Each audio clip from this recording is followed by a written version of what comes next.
E aí vamos falar dos dois principais, que talvez sejam os mais comuns, que é o RS-232 e o RS-485.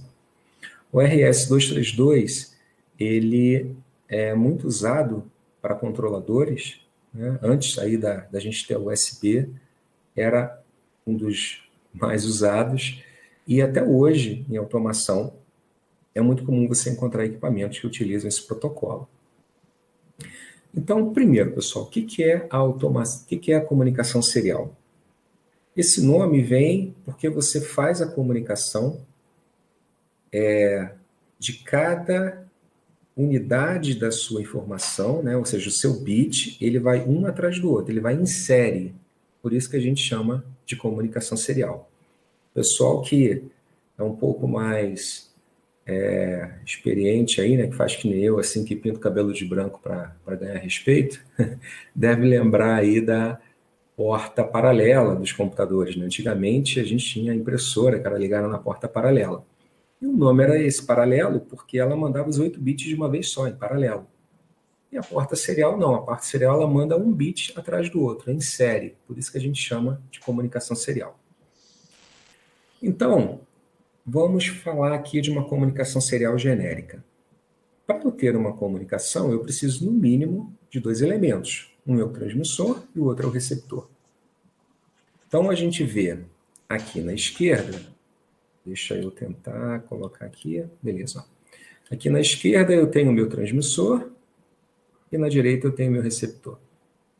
Eu preciso de um sinal comum entre eles, que no nosso caso aqui é o ground, né? É a terra, sinal de terra que a gente chama.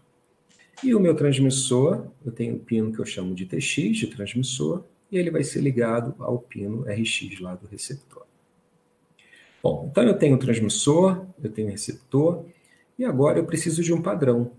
Ou seja, o cara que vai transmitir, ele tem que saber, ele tem um bit zero para transmitir. Como é que ele vai transmitir esse bit? E o outro tem que saber desse padrão para ele entender que o que está chegando é um bit zero. Então, no nosso caso, a gente estabeleceu um protocolo que eu estou dizendo o seguinte: toda vez que eu tiver que transmitir um bit zero, aqui, eu vou colocar 0 volt nessa linha. E toda vez que eu tiver que transmitir um bit 1, eu vou colocar 5 volts nessa linha. Então, o que eu faço é, opa, ficou em cima ali do... Mas o 0 é igual a 0 volt e o 1 é igual a 5 volts. Então, se os dois, se o transmissor e o receptor sabem disso, agora é fácil, né? O receptor fala, bom, chegou a 0, eu entendo que é 0, que é bit 0. Chegou a 5 volts, eu entendo que é bit 1. Esse é o princípio.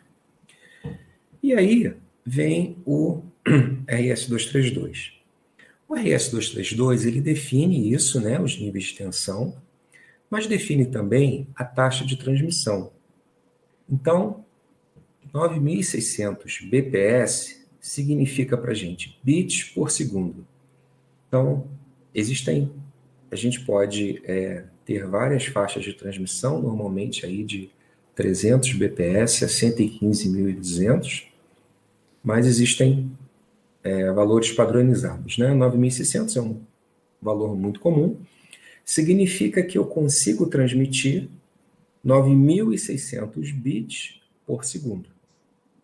E eu vou transmitir esse byte aqui, né? O byte ele é composto por 8 bits, e eu vou transmitir esse byte.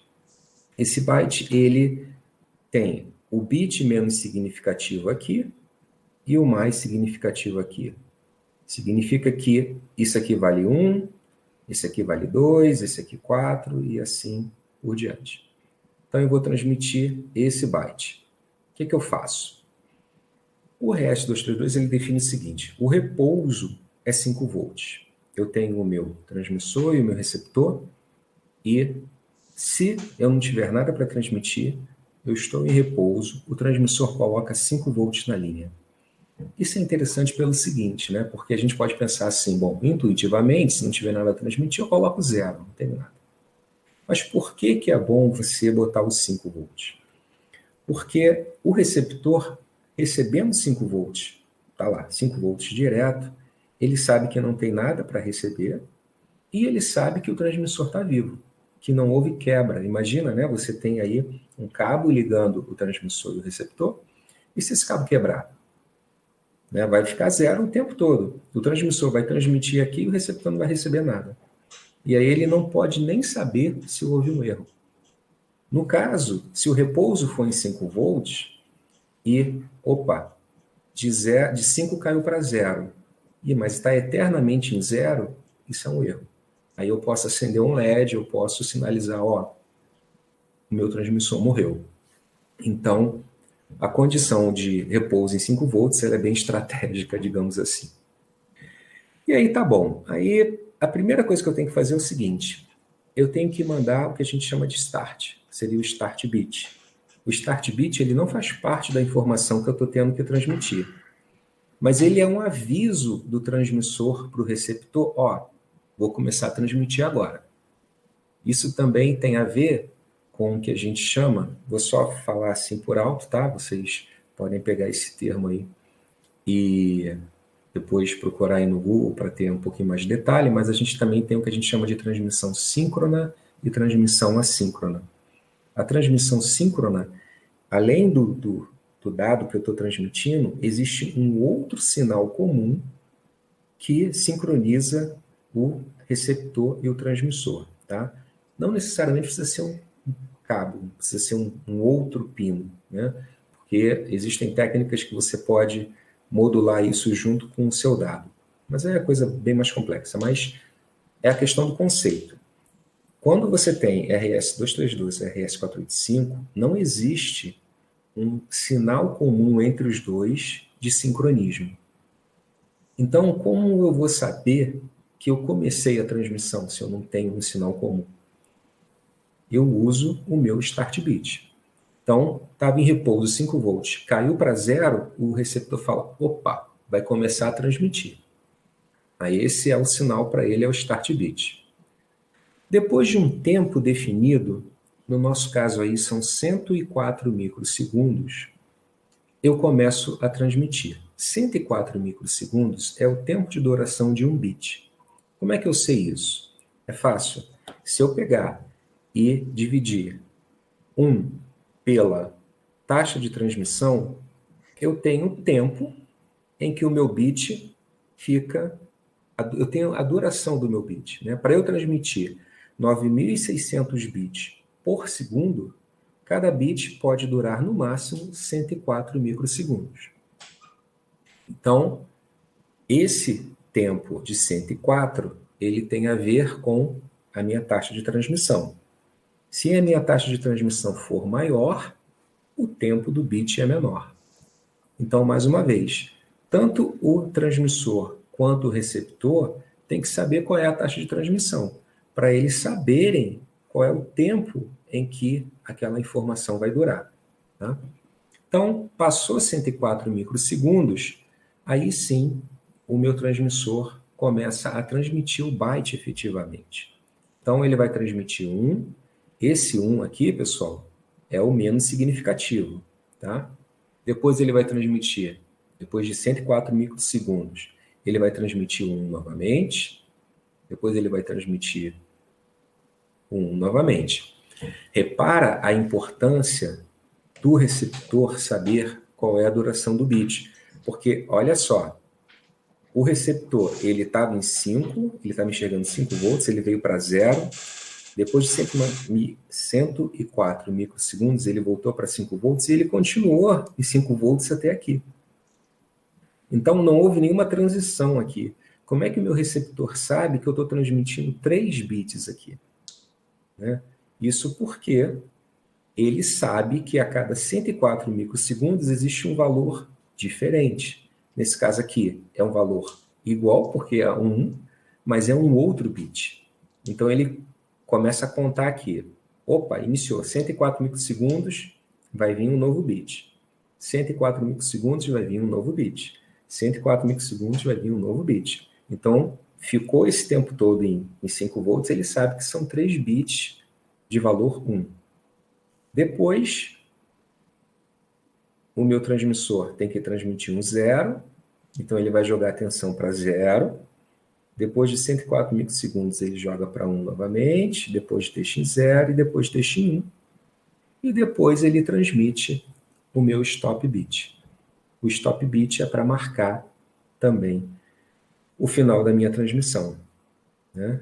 E aí, se ele tiver que transmitir um outro byte, se ele tiver que iniciar, ele inicia novamente jogando isso aqui para 0 para sinalizar o meu start bit.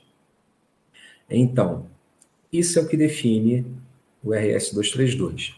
Eu vou mostrar para vocês, né, nos últimos slides, eu estava até conversando com o Mataus, e eu já tive vontade, inclusive, de escrever um livro, né, sobre automação e passar um pouquinho de toda essa experiência que eu tive na Petrobras e falar alguns detalhes assim. Só que hoje em dia é bem complexo, né? Primeiro que um livro você precisa de muito tempo para escrever, você não tem retorno nenhum financeiro, né? A pirataria digital hoje em dia é impossível controlar, mas o objetivo seria realmente passar o conhecimento. Só que para você escrever um livro, você precisa de muito tempo, você até tem um custo, né, para você editar aquele livro, mesmo que seja digital. E aí eu falei, pô, não vou conseguir, ainda mais fazendo meu doutorado, né? A gente não tem muito tempo. E aí eu resolvi criar um canal, vai ter lá o link, onde eu vou fazer vídeos curtos, né? Que aí você não precisa muito tempo para aquilo ali explicando. Eu tenho alguma estrutura, né? Tem um osciloscópio, eu vou mostrar isso. E talvez seja um dos primeiros vídeos eu falando, mostrando no osciloscópio a transição aí e a temporização da RS232. E aí o que a gente tem aqui eu tenho 8 bits. Repara que aqui eu enviei 8 bits de informação, mais 2 bits, que é para marcar o início e o final. Então eu tive que enviar 10 bits para, na verdade, efetivamente, eu enviar 8 bits de informação.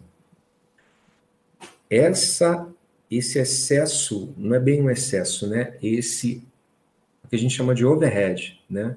Eu tive que mandar 10 bits, mas na verdade a minha informação eram só 8. Então eu tive 2 bits de overhead. Então isso é uma coisa que a gente ouve. Qual é o overhead desse protocolo? O overhead é toda a informação que eu tenho que enviar, mas que não é a informação efetiva. Bom, aí tem um problema nesse protocolo que é o seguinte. A gente viu lá um fio entre o transmissor e o receptor. E aí, gente, principalmente em ambiente industrial, fio é antena, né? Qualquer campo eletromagnético que incida em qualquer corpo metálico, né, vai induzir uma tensão. E imagina, você estica um fio de um ponto ao outro do teu transmissor, do teu sistema supervisório, até o teu equipamento lá no campo, você estica um fio. Isso virou uma antena. Qualquer ruído eletromagnético que você tiver, qualquer descarga atmosférica, vai ser induzida uma tensão em cima desse fio. E aí, ó, no RS232, no meio da minha transmissão, eu estou transmitindo, ó, né? Transmiti 0, transmito 1 aqui. Só que, ó, nesse intervalo, eu tive um ruído eletromagnético que atingiu o meu cabo. E esse ruído eletromagnético, ele induziu uma tensão no cabo. E o receptor enxergou essa tensão induzida. Só que ela não foi nem 5 volts, não chegou aqui aos 5, né? Talvez tenha chegado aqui, sei lá, 2,5 pelo desenho. E aí? Isso aqui é um 0 ou isso aqui é um 1? O receptor não sabe. E esse não é um problema, é um ponto fraco que a gente tem nesse protocolo RS232. E normalmente o RS232 ele é usado entre controladores. Quando você pega lá o seu Arduino e você vai olhar o pino lá do processador, você vai ver que a comunicação, por exemplo, RS232, ele é muito comum. Então você vai enxergar esses níveis de sinal. Normalmente a gente tiver 2 controladores ali numa mesma placa, você pode fazer uma comunicação serial, ou se você tiver um equipamento e se tem um ambiente controlado ali, né, dentro da caixa do equipamento, você pode, de repente, fazer uma transmissão serial de um para o outro. Ou no teu laboratório, na tua bancada, dá para você fazer a comunicação RS-232 sem problema. Mas você começou a esticar isso, começou a ficar mais longo, ela começa a apresentar muitos problemas justamente por causa dessa fragilidade a esse tipo de interferência, tá bom? Então, aquilo que eu falei, isso aqui é um 0 ou é um 1, né? A gente não sabe e o receptor também não vai saber. E aí, o pessoal pensou no seguinte, vamos evoluir a RS-232. Aí criaram um padrão, que o mais usado, na verdade, é o 485, mas tem o 422, a diferença eu vou mostrar depois é um detalhe, mas os níveis dos sinais são, o princípio é o mesmo, inclusive até em USB, Ethernet, o princípio é esse também. O pessoal fez o seguinte, olha só, ao invés da gente ter um ponto comum, que é o GND, né? Vocês lembram lá da figura anterior, aqui eu tinha um ground, né? Em vez de eu ter um ponto comum, ground, entre os dois, eu faço o seguinte, eu mando dois cabos agora. Um eu chamo de TX+, e o outro eu chamo de TX-. E agora eu vou fazer o seguinte, quando eu tiver que mandar um bit 0, eu vou fazer com que a diferença de tensão entre esses dois cabos seja maior do que 200 milivolts. Agora, se eu quiser mandar um bit 1, eu vou fazer com que a diferença de tensão seja maior do que menos 200 milivolts. E no que isso ajuda, pessoal? Isso parece um pouco mais complexo, né? Mas olha só, o que isso ajuda? Imagina que eu tenho que transmitir isso aqui, ó, 0, 0, 0, 1, 0, 1, 1, 0. Então eu falei para vocês, ó, bit 0, a diferença tem que ser maior do que 200 milivolts. Então eu pego o TX+, diminuo do TX-. Nesse ponto aqui, ó, vamos olhar esse pedacinho aqui, ó. Opa, vamos olhar esse pedacinho aqui. Então, tá meio torto aqui, mas vamos olhar esse pedacinho. No TX+, eu tenho 1,5 volts. Então, 1,5 volts menos 0 volts dá 1,5. 1,5 é maior do que 200 milivolts. Então, significa o meu receptor, na hora que ele vê essa diferença, ele sabe que ele está recebendo um bit 0. E agora, nesse pedaço aqui, ó, agora vamos olhar esse aqui, o bit 1. O bit 1, o que eu faço? Eu jogo o TX+ em 0 volt, aqui, ó, 0 volt, e jogo o TX- em 1,5 volts. E aí, como é que vai ficar a minha conta? TX+ menos TX-. 0 menos 1,5, menos 1,5. A minha tensão é maior do que menos 200 milivolts. Então, eu sei que aqui eu estou transmitindo um bit 1. Beleza. E por que isso ajuda? Olha só. Eu até tinha feito aqui, ó, até esqueci, tá vendo? Acabei desenhando. Então, no que isso ajuda? Imagina o seguinte, eu estou fazendo a minha transmissão, tá? Eu estiquei um cabo, aqui eu tenho o meu transmissor e aqui é o meu receptor. E isso aqui é um cabo que está esticado entre o meu transmissor e o meu receptor, com uma determinada distância, né? Alguns metros, algumas dezenas de metros. Virou uma antena, né? Virou uma antena, mas eu estou mandando o TX e o RX juntos. Imagina agora que eu tenho a mesma interferência que eu tive lá, no RS-232. O que vai acontecer? A interferência é por indução eletromagnética, né? O que vai acontecer? Como eu estou transmitindo TX e RX junto, esse campo eletromagnético que induz essa interferência, ele vai induzir a interferência igualmente, tanto no TX+, quanto no TX-. Então, a interferência induzida, ela vai ser igual nos dois cabos. Como agora eu estou vendo a diferença entre os dois, ele vai ficar imune a essa interferência. Por quê? Imagina que nesse momento aqui, eu tinha 1,5, e aí veio essa interferência, e ao invés de 1,5, chegou a 3. Vamos supor que aqui chegou a 3 volts. Tá? Opa, desenhar com o mouse aqui é difícil. Chegou a 3 volts. Ou seja, eu induzi minha interferência induziu 1,5 volts aqui. Ela também vai induzir 1,5 volts aqui, porque repare, isso aqui não é ground, isso aqui é o TX menos, né? Ele não está amarrado ao terra. Então, se eu induzir 1,5 volts e o total foi para 3, eu também vou induzir 1,5 aqui. Então, aqui de 0 passou para 1,5. E se eu fizer a conta 3 menos 1,5, ainda dá 1,5. Se não tivesse a interferência, ia ser 1,5 menos 0, que dá 1,5. Agora a interferência atingiu igual os dois, então vai ser 3 menos 1,5, continua 1,5. Então, esse padrão ele é muito mais imune à interferência. E aí, eu pego o meu receptor, fisicamente o meu hardware que recebe esses dois sinais, ele está colocado na minha placa, no meu PCB, e aí ele pega essa informação de variação e aí ele transforma do outro lado no mesmo padrão que é o RS-232. E aí aqui eu conecto ao meu microcontrolador desse lado dentro da placa. Então eu transformo de 485 para 232 para comunicar com o microcontrolador. A diferença é que aqui o meu sistema é muito mais imune a ruído. E aí, qual é a diferença do 422 para o 485 que eu falei para vocês?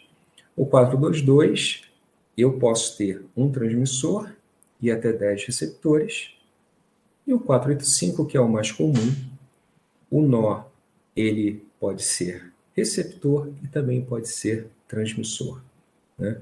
Então, no 485, eu posso ter até 32 nós na mesma rede,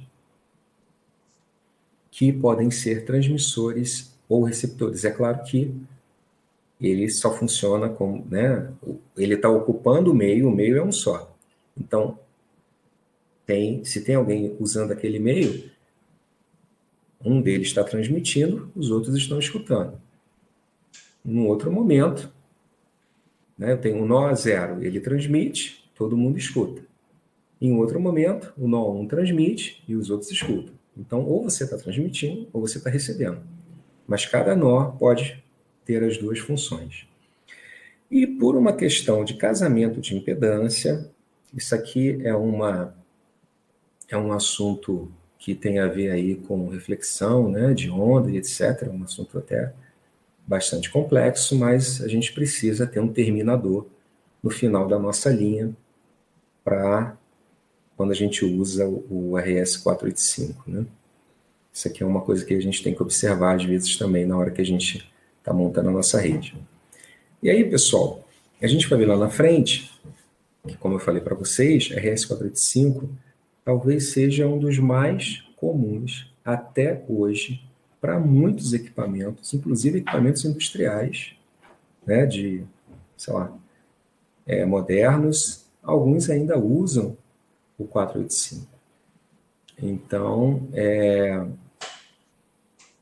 apesar de eu poder ligar até 32 transmissores e receptores na mesma linha, pelo menos na Petrobras o que a gente fazia era o seguinte: sempre que a gente tinha um equipamento RS-485, a gente tinha uma porta para cada equipamento, né? Do teu hardware lá, do teu computador.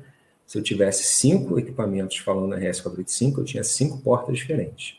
Então eu ligava fazia 5 redes diferentes. Por que isso? Por uma questão de confiabilidade. Porque se eu colocar todos eles num RS-485 só, e eu quebrar aquela linha em algum momento, eu perco todos os 5 equipamentos. Então, como isso é algo relativamente muito barato, né, muito simples, é muito mais confiável você criar uma rede para cada um, tá bom?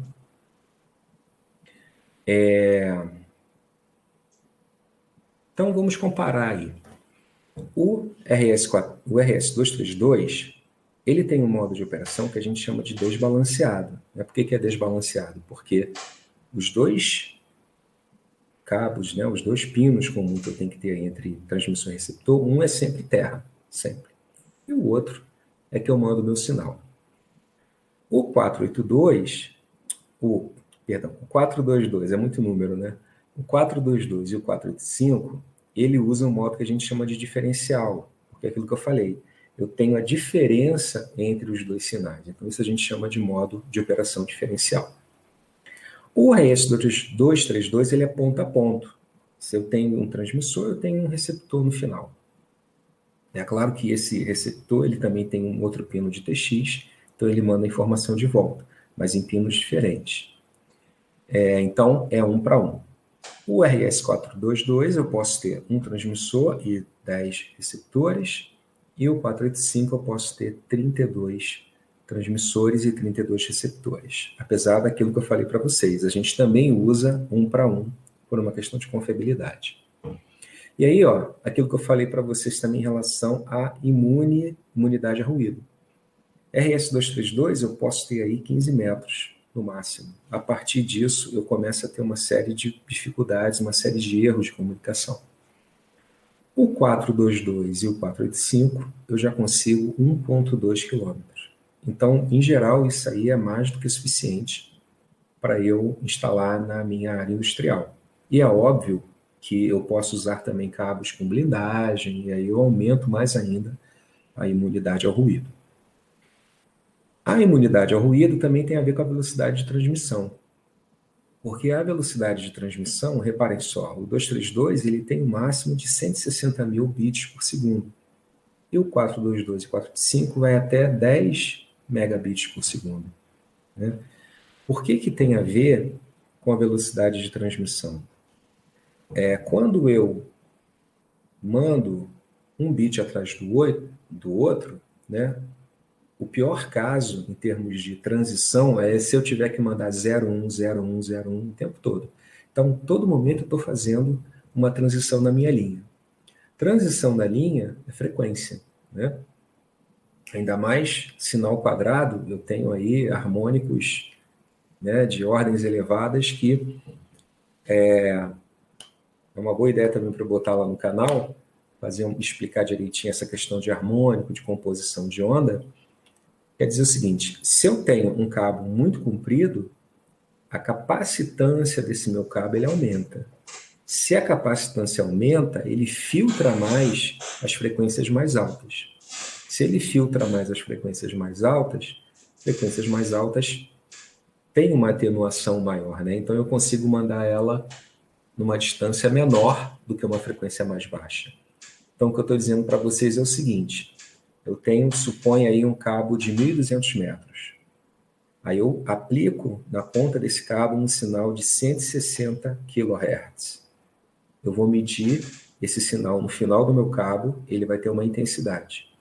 Se eu aplicar o mesmo sinal, né, com a mesma amplitude, mas agora a frequência é muito maior, de 10 MHz, esses 10 MHz ele vai sofrer uma atenuação muito maior e ele vai chegar com um valor menor do outro lado. Então, se eu chego com um valor menor, fica mais difícil ainda para o meu receptor saber se aquilo ali é um 0 ou um 1. Mas, como no caso do 422 e o 485, como eu estou trabalhando com diferença de tensão, fica mais fácil para ele perceber se é 0 ou 1. Então, eu consigo mandar até 10 megabits, que seria, né, a pior condição seria 0,1, seriam 10 MHz naquele instante. Mesmo sofrendo atenuação, o meu receptor consegue detectar, porque ele usa um modo de operação diferencial. Então, ele fica mais sensível a 0 e 1, né, a diferença, e ao mesmo tempo ele fica mais imune a ruído. Então, 485 é extremamente usado até hoje.